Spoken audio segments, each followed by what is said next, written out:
The question says the distribution of shares is an example of the frequency of options are a discrete variable, a continuous variable and an attribute. यहाँ पे one by one देखते हैं कि क्या definition describe करती हैं। तो यहाँ पे अगर एट्रीब्यूट को डिफाइन करें तो N attribute is a qualitative character. यहाँ पे आप क्वालिटेटिव बताते हैं, क्वालिटेटिव characteristics which varies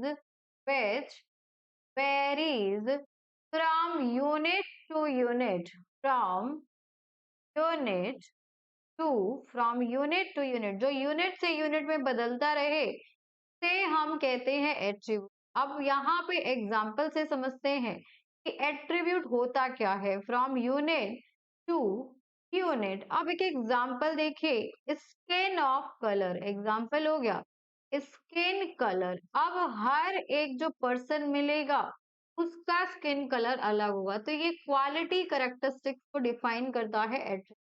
तो शेयर्स कोई क्वालिटी नहीं है, ये क्वालिटेटिव एट्रीब्यूट नहीं है शेयर्स आपका।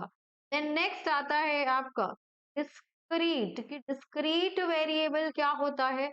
तो discrete variable assumes, discrete variable assume करेगा, assumes only specified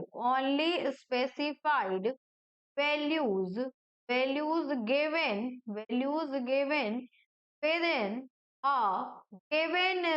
within a given range, उसे हम डिस्क्रीट वैल्यू कहते हैं। एग्जाम्पल देखा जाए तो वेट ऑफ अस, यहाँ पे एग्जाम्पल में आएगा नंबर ऑफ बेंचेस या फिर number of share.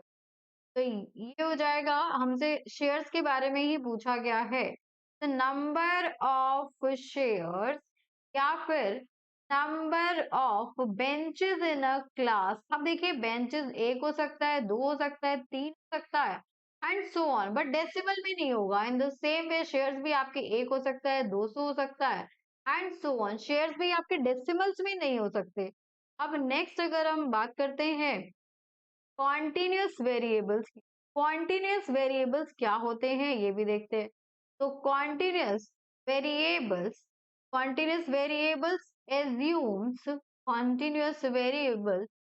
assumes all possible values, assumes all possible, जितना भी पॉसिबल हो सकता है, all possible values within a given range, given range में जितनी पॉसिबल वैल्यूज है सारे एज्यूम हो सकते हैं, होता है कंटिन्यूअस। अब कंटिन्यूअस में अगर देखा जाए तो वेट ऑफ स्टूडेंट, एक स्टूडेंट का जो वेट है वो हो सकता है 48 केजी हो सकता है 48.1 केजी हो सकता है 48.50 केजी हो। यानी कि यहाँ पे डिस्क्रीट भी हो सकता है और डेसिमल वैल्यूज भी जा सकती है। बट अगर हम डिस्क्रीट वेरिएबल्स की बात करें तो वो स्पेसिफिक वैल्यूज लेंगे, डेसिमल वैल्यूज नहीं। देन यहाँ पे तो आपके पास क्वेश्चन था, the distribution of shares is an example of frequency distribution. तो it is a discrete variable, ये आपका डिस्क्रीट वेरिएबल को रिप्रेजेंट करता है। तो option 1 is the required answer.